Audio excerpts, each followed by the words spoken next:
Welcome to this edition of Simsbury School News. My name is Dominique Avery, and I'm delighted to welcome you back to this show on the Simsbury school system. It's a show designed to take a peek behind the scenes to help you get to know more about our schools.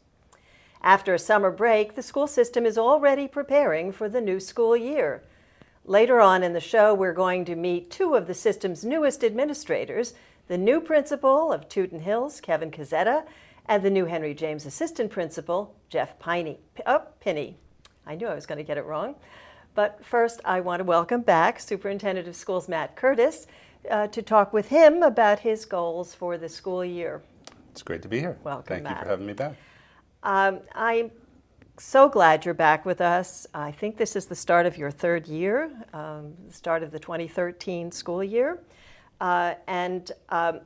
As a former teacher, I know the beginning of the school year is really important for the children, for the teachers, and for administrators. And I thought maybe I'd give you the opportunity to talk a little bit about what your goals are for this school year. And I think it begins Wednesday, August 28th? I believe that's the right date. So yes. Tell us, Sure. let the public know a I little bit don't want to about start what with your a goals are. correction, but it's the start of my second year. Oh, so I just second wanted year. to reframe that. Thank you. And an exciting culmination to the first year where a lot went on, and appreciate, of course, the opportunity to be here and talk about the school system. But summer, while it's a time to certainly recharge our batteries, is really a exciting planning time for us. And we do have quite a few things going on that I wanted to share this morning with you.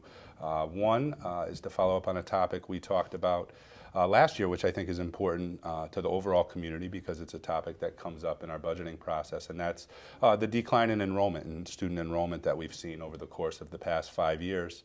And one of the actions that we've taken as a district is to take a real comprehensive look at our facilities, and we decided last year, the result of a committee we put together was to start a 3-year removal plan of the modular units. We have about 20,000 square feet of modular space. It's pretty old and dilapidated, and we're going to start this summer, actually in the next week or so, at Tootin Hills School, and remove those modulars which are no longer needed to house This show is going to air in students. August, so by the time people see this, it will already be underway. Great, great. So I think that's a movement that will put us in the direction to more appropriately size our physical plants with where our enrollment is going. So I did want to share that.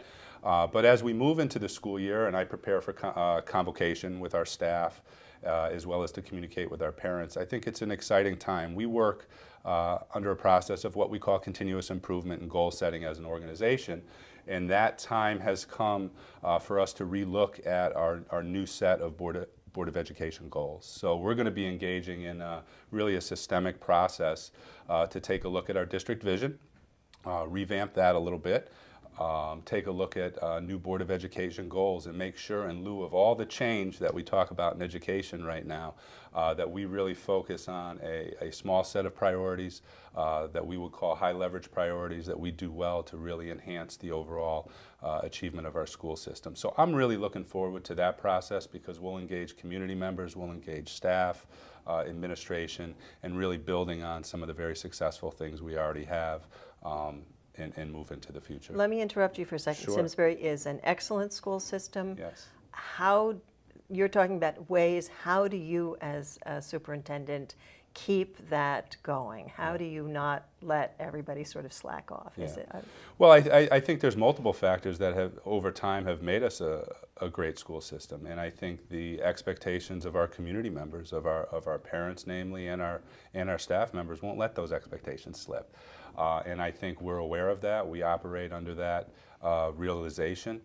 We take a look at not only student achievement data, but how our students are performing, and what opportunities we have for them in the arts and athletically. And we need to keep building programs and being fiscally responsible while we do that. And that's a challenge, but that's the groundwork that's been laid before us. So essentially, parent involvement, parents watching, that sort of keeps you honest. And feedback, from both parents and from staff. I'm preparing a letter to go out to staff now, and have talked about, I stand very firm in my belief of the words I shared at convocation at the beginning of year one, that collaboration and how we come together as a staff is the only way that we can be really forward-thinking and productive with the amount of change that we need to deal with. And I know we work hard to try to communicate those levels of change to our community members, but the reality of that change is very much on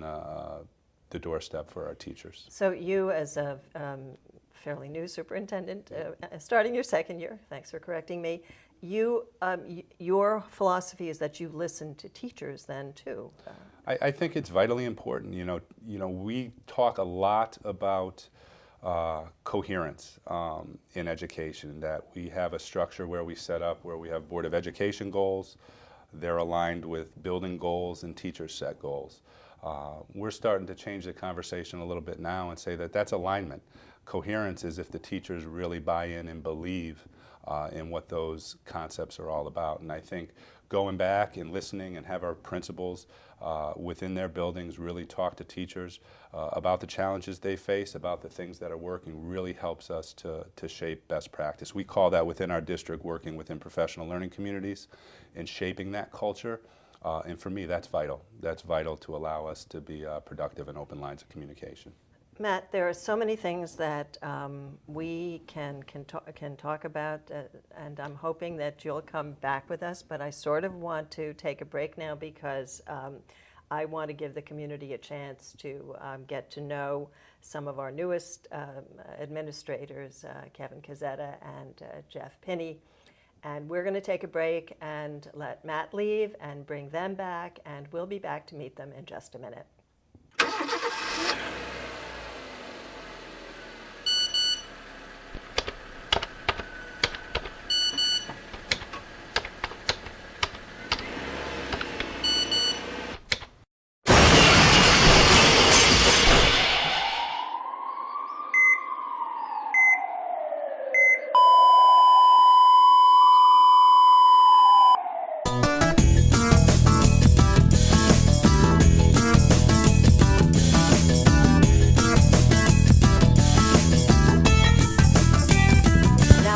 Welcome two of the system's newest administrators, the new principal of Tootin Hills, Kevin CAZZETTA, and the new Henry James assistant principal, Jeff PINNEY. Although they are both new administrators in our system, neither of them is new to Simsbury. In preparing for this interview, I read a little bit about both of you, and I was very impressed. So, Kevin, let's start with you. You're sitting to my left. You come to us, you were the assistant principal in Westport at Greens Farms Elementary School, but I understand that you grew up in Simsbury. I did. My family moved here when I was in first grade and went to first and second grade at Belden School, which is now the town hall. And then Squadron Line opened up, brand new, went from third grade to sixth grade and then on to Henry James and eventually the high school, and then went on to UConn. So you're born and bred. And Jeff, you didn't grow up here, but you've been here for quite a while. And you live here, right? I do. I live in town. Made the decision a couple years ago to move here with my family because it is such an amazing place to be, with an outstanding school system and a great reputation as a wonderful place to raise a family.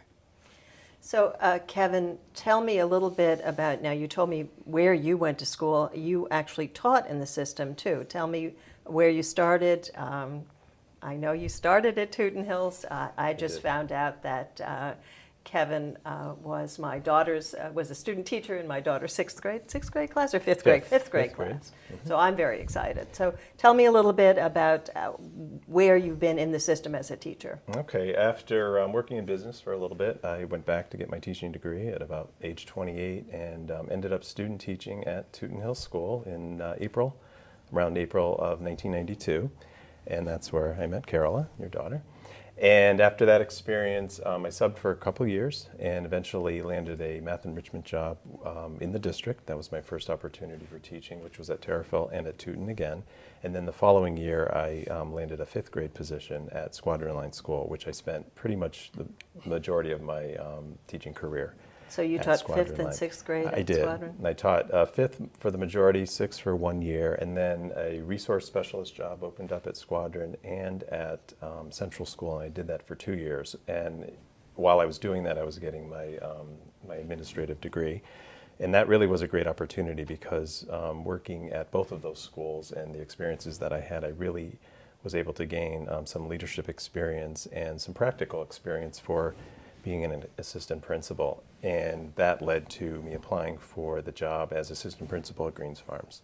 So I read somewhere that the former principal of Tootin, Ron Perot, Peralt, Yes. Encouraged you to become administrator. Did he see something in you, or were you? What was it that made you want to switch to being an administrator? I'm always curious about that. I was really very happy teaching, and I never really thought of myself going into the administrative arena. However, I did want to get another degree, and through taking the classes through the University of Connecticut and the program, I really started to, by sitting in those classes and the discussions with the cohort that I was with, all of that became very interesting to me. So once I completed the program, I really wanted to pursue a position in administration. So I was actually setting up my room, and in the summer, and a position opened up in Westport, and I went to talk to Ron about it. He had been a great mentor to me the entire time I was teaching in the district, and he encouraged me to apply for the job. So, I want to get back to you. I want to talk a little bit to Jeff. Tell me, your background is sort of interesting. You're from Massachusetts. You served time in the Air National Guard. I did. So tell me a little bit about that and what brought you to teaching. I spent 8 years in the Air National Guard in Massachusetts while I was going to school. It was a great opportunity to get an education in and out of the classroom and getting some real life experience. And I really enjoyed that opportunity. And as I was going to school, I always wanted to get into education because I loved working with kids. I loved to coach. I loved to teach. I spent 29 seasons as a coach, coaching multiple sports and multiple athletes, and really getting to work with not just student athletes, but parents and communities and fellow coaches. And moving into administration for me is about being able to have a larger impact and improve the lives of an already phenomenal professional group of people and get to support them so that they can continue to do their jobs as well as they possibly can. So actually being a coach is sort of good training for being a school administrator. But you were a social studies teacher. I was a social studies teacher at the high school here in Simsbury before. And I have heard that you were an excellent teacher and a passionate teacher. Tell me what was it like? I mean, I feel like young people these days don't know much about current events and history. How did you inspire them? How did you? Thank you first for saying those things. I enjoyed being in the classroom with the kids, and I tried to really help them see the practical applications of what we were talking about. And every day we would talk about current events if they were applicable to the curriculum and what they were learning. And I think one of my favorite things to say to them has always been, when you take over the world, because eventually they will. And I think that really kind of started to put things in perspective for them and engage them in a conversation of, I'm not here to gain an education just to gain an education. I'm here to gain an education so that I can do something. And I think that really helps them feel validated in what they're doing with their time. And I really appreciate the opportunity to share that with them and try to inspire them that way. And I loved what I did. I love teaching. I love being in the classroom. I love being a part of the lives of kids and helping them learn and make good decisions in the broader context of where they fit into a larger society and how society is and should treat them. All the same, I think it's important for them to know their role and their responsibilities in societies as well. And I think getting to share my passion with living a good life and making good decisions and democracy in this wonderful country that we live in, I think it was enjoyable for them to see the way that I enjoyed sharing those things. Well, that's really interesting. I mean, I as a reporter, when I was a reporter, one of the things that people used to like about me was that I didn't just go to journalism school to become a reporter. I had sort of a full life before that. And it sounds to me like that I think one of the problems with teachers is they do nothing but just sort of go to teacher school and they don't have an interest. And it sounds to me like you have a lot of interest. Were you actually abroad in the Air National Guard, or? I was. I served in Operation Iraqi Freedom and Operation Enduring Freedom while I was in college. So you were in Iraq and Kuwait, or I was Afghanistan? I was deployed in so you're not support of allowed to those say. things. Exactly. But I was deployed in support of both of those operations, and was proud to serve and do my part and have those experiences. And the opportunity to bring those experiences back into the classroom, I think, is an extremely wonderful opportunity. And we have some wonderful educators who have a tremendous background in a large variety of things. And I think that teachers bring a lot of their personal interest into the classroom. Right. And I think that's a good thing. Right. And it must have been impressive to the students as well. They shared their pride, and we always do a great job as a school district of recognizing Veterans Day in the fall and thanking those people who've served and helped make this nation what it is and give these children the opportunities that they have. So, Kevin, I wanted to ask you a little bit more about, you talked about being a resource teacher, and I think I have always thought that in Simsbury, the resource teachers have been so effective in helping kids who have problems. Tell me a little bit about that job and how that prepared you for being a classroom teacher. The position that I held for 2 years at both Squadron and Central, what I was able the skills that I was able to take away from that were really all about the job of administration, as far as, with the exception of observing teachers, it was working with students on discipline. It was scheduling, it was working on standardized testing, particularly the CMT, it was organization of all of that. It was through those opportunities that I was able to improve my skill set as far as in all those different areas and arenas. So the issue, I don't want to get into the issue of testing at this point. So tell me a little bit now, you went to Westport. Mm-hmm. Westport is sort of in our, I think it's not called ERG anymore, but I think Westport's a community that's about equal to ours. Mm-hmm. What was that school like, and how did Westport compare to Simsbury? I'm curious. Westport is in Fairfield County. It's a very high-performing school district. They are actually in Durg A, and we are now in Durg B. Simsbury is in B. They're pretty much grouped together down in Fairfield County now, where Simsbury used to be a part of when it was called ERG A. And then they changed it. So, what did they change it on, the basis of income or the basis of scores? Or? No, it wasn't really based on scores. It was more on income and a similarity of community. As far as, I think, because they were down in Fairfield County, really connected to New York City, that's why they made the separation. So Avon and Simsbury, that used to be in that group, I learned something. actually moved to Durg B with some other communities that were similar to it. So, with any high-performing district, just like Simsbury, they had very high standards for their students and their teachers, which really, when I went down there, their teacher evaluation was similar to the one that Simsbury had. So it was an easy transition working with those teachers and their standards. And then, it was important for me to see what was continuing to happen statewide. And I was always interested in how Simsbury was doing and comparing, even though I had been there for 6 years and was really focusing on Westport. But it was important for me to see how Simsbury was continuing to be proactive and improving their quality of teaching and the best practices of teaching. That experience down there, it exposed me to some things that Simsbury's not doing, and there were things here that Simsbury was doing that I could share down there as well. So the communities are somewhat different, but they do have a lot of similarities. So what you just brought up was something that I wanted to ask about. I don't want to put either one of you on the spot, but as incoming administrators, what do you think Simsbury's strengths are? And I'm not going to ask you to criticize the system, but what perhaps could we change? Or I want to be delicate about it, but either one of you. I think Matt had touched on it with the Simsbury has continued to improve the quality of instruction through the professional learning communities that exist here. That's really been a focus in the district. And, down in Westport, we did meet with teachers weekly. They did work within that hour that they did meet and collaborate, and it was going on, but it wasn't as clearly defined as it has been here in Simsbury. And I think it's been very cutting edge as far as the best practices of instruction that are going on, collaboration among administrators with teachers and staff.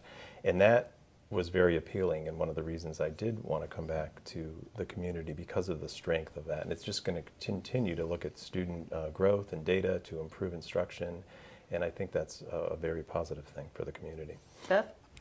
I think the community itself here is absolutely phenomenal. I think the parents and the professionalism of the staff and the kids make this a great place to be. Having very high expectations and the expectation of success across the board for everyone and for ourselves is very important. And I think that's something that Simsbury does very well and has done very well for a long time and will continue to do.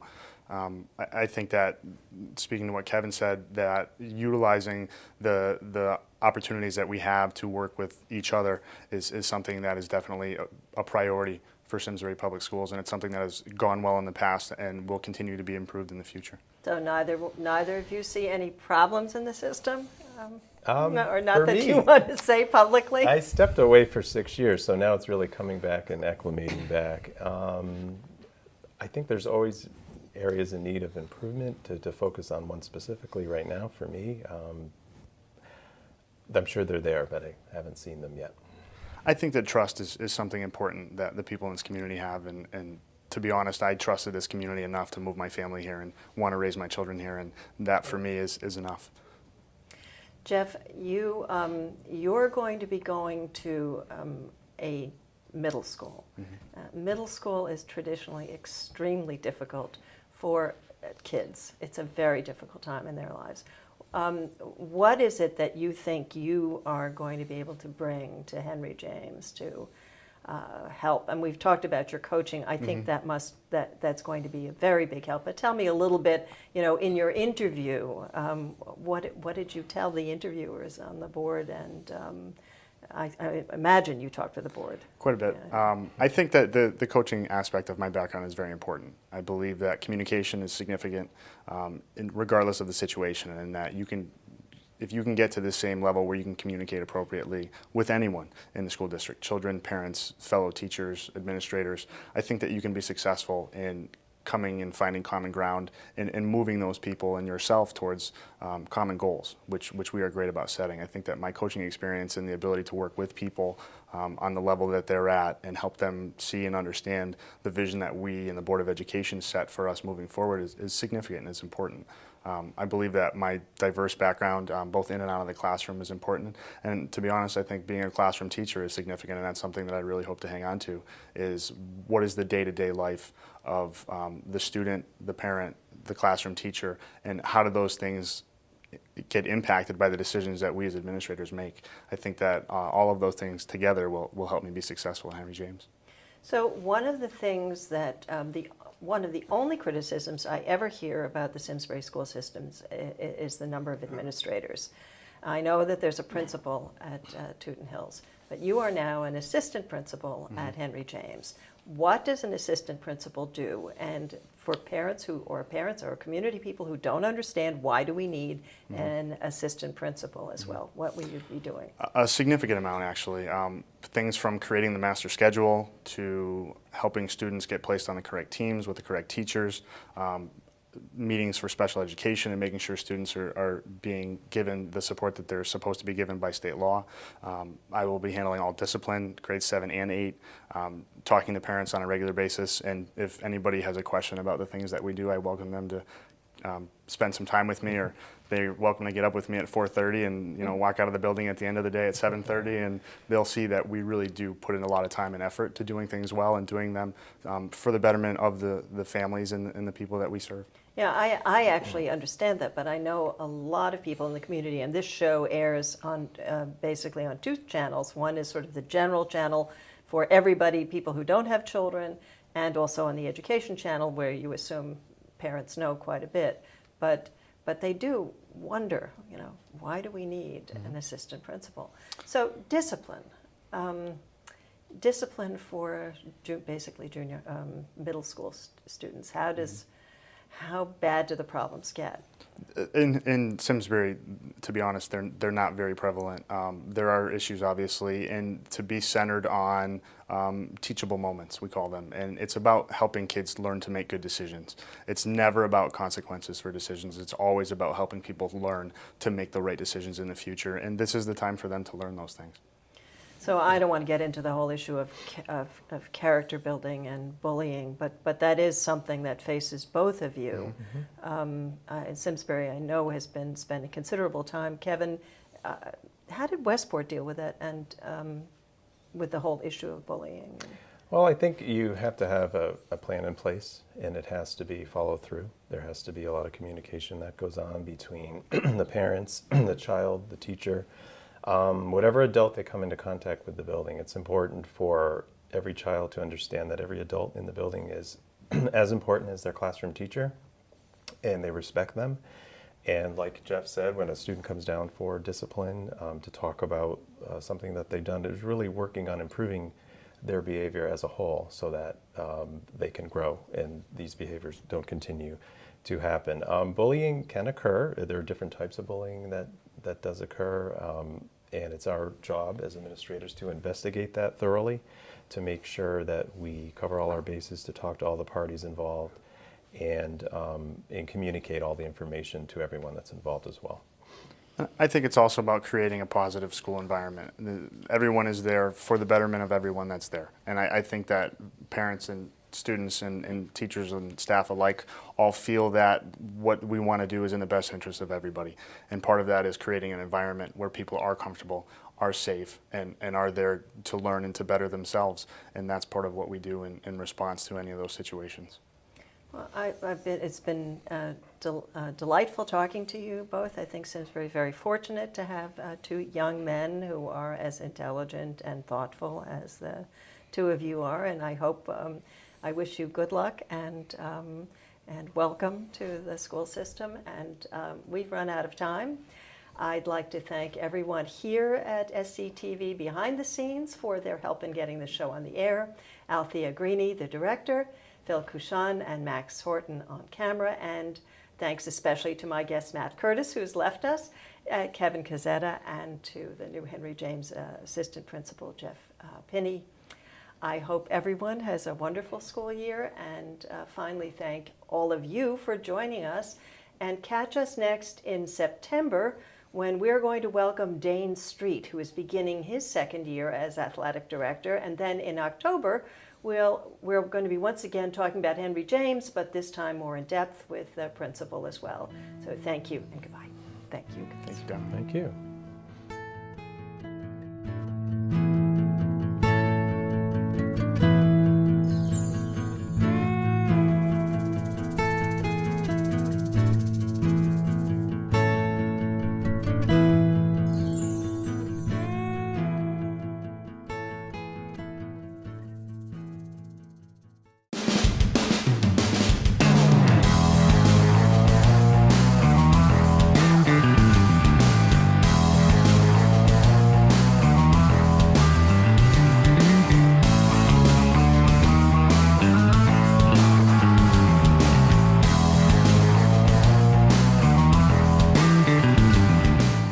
Funding for Simsbury Community Television is provided in part by contributions from viewers like you. Thank you.